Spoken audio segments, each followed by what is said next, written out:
لا يزال الخير حيا لا يزال إن في الدنيا سلاما وظلال. الله فیصله کړی ده. موږ وایو یاره قاضي چې فیصله وکړي بیا نه ماتېږي. الله در ټولو قاضیانو قاضي ذات دی، احکم الحاکمین ذات دی. الله فیصله کړی. وقضا، الله فیصله وکړه. قضا معنا فیصله الله کړه. چیش فیصله؟ الله تعبدوا الا ایاه وبالوالدین احسان. زمان علاوه د بل چا عبادت به نه کوي الله وایي، او د مور پلار سره به ښېګڼه کوي، احسان به کوي. اما یبلغن عندک الکبر احدهما او کلاهما فلا تقل لهما اف ولا تنهرهما. الله وایي د هغه سره سره که دي دواړه په داسې حالت کې وموندل چې دوی سپین ږیري سوه ته زما د ښه نازولې په ناز ناز یې رالویولې، حالت د زمانې تقاضا دا وه دوی ولاړه سپین ږیري سوه، زړونه یې نرم سوه، بیشته یې سپین سو، اعضا یې کمزور سول. نو الله څه وایي؟ الله اوس وایي چې دوی د طاقته وولیدل نو دوی په ستا په خبره لا دوی زیریږي. الله وایي فلا تقل لهما اف، د اف کلمه به لا هم نه ولې اوس د دوی زړونه هغه ځای ته رسېدلي دي چې ته ماښام کور ته راسې پریشانه یې، ستا پر مخ باندې اثرات دوی ته د غم او د خفګان معلومېږي چې نن مې زوی خوشحاله دی نن خفه دی. دا مور و پلار ته د لرې معلومېږي که نو ځکه الله وایي فلا تقل لهما اف. اوس نو د اف کلمه ومویل. ولا تنهرهما، مې رټه ځه بابا ته ولاړ سه، ته مې پرېږده، ته ستا دا پرېږده، دا ته تنهر وایي. ولا تنهرهما، مې رټه. وقل لهما قولا کریما، نرمي نرمي خبره بابا جانه بلکل ښه وایه، ابو ته ښه وایه، بابا ته ښه وایه، اغا جانه ته ښه وایه، ستا قول ما ته در هر چا بهتره دی. دا ته وایي قولا کریما، نرمي نرمي خبره. قرآن کې الله د مور و پلار در ټولو زیات حق مور و پلار ته الله ورکوي. بدبختي خو دا ده چې دلته نن د دې دوو سترو هستي ناقدري شروع ده.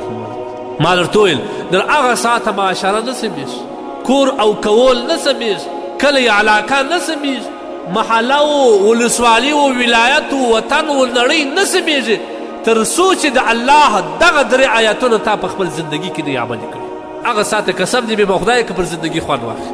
دا د الله فیصله ده که په هغه درو آیاتونو چې الله پاک لس شان کې بیان کړي دي، په هغه کې دوهم شی د مور و پلار سره احسان کوي. دوهم شی الله بیان کړي. تاسو وګورئ دا احسان دا یوازې د دې سره نه دی، امت سره.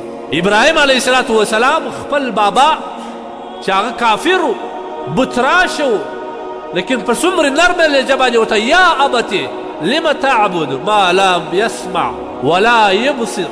ای بابا جانا ته ولې د هغه شي عبادت کوې چې هغه نه اوري نه ویني، ولا یغني عنک شیئا، نه ستا څخه یو شی راګرځولی سي، یو بلا لا نسي راګرځولی، ته څنګه عبادت کوې؟ پلار یې بیا په څومره سخته لهجه ورته قال اراغب انت عن آلهتي یا ابراهیم، زما خیال زموږ د خدایانو څخه دې روګرداني کړې ده، دی در پوهېږم زموږ هغه نیکه و ابا و اجداد چې کوله ته اوس د هغو څخه روګرداني دې وکړل.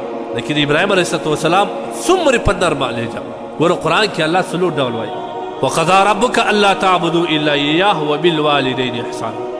که دې مور و پلار ځوان وي که سپین ږیري، احسان به ورسره کوي، ښه سلوک به ورسره کوي. او بیا الله وایي اما یبلغن عندک الکبر، دوم حق دی که دوی سپین ږیرتابه ته ورسېدم، مور دې سپین سره سوه، بوډۍ سوه، پلار دې سپین ږیری سو، کنه بیا به څه کوې؟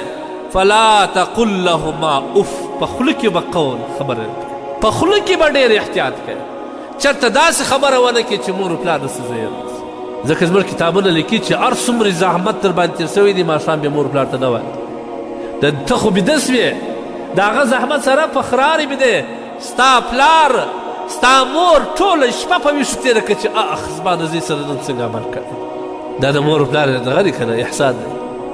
ته خو وویل چې بابا نن زما سره پلانکي داسې وکړل، نن یې داسې په لغته وویلم، نن پلانکي ما ته دمکي راکړه موبایل باندې، نن یې ما ته داسې وویل داسې وویل. تا خو دومره نه وبلل، مور و پلار ته دې وویل. د مور و پلار په زړه کې یو خراش پیدا سو، زخم پیدا سو، ته بیده سولې، ته ولاړې د خپل بیبي سره آرام بیده سولې که نه، ستا مور یا ستا پلار ټوله شپه الله جل جلاله ته په زارۍ په خدای زما پر زوی باندې څنګه چا لاس پورته کوي؟ خدای لاسونه ورشل کړي، خدای هدایت ورته وکړي، رنګارنګ دعاوې الله تبارک وتعالی ته خپل فریادونه کوي. لهذا دوم شی الله وایي وبالوالدین احسانا څخه وروسته فلا تقل لهما اف.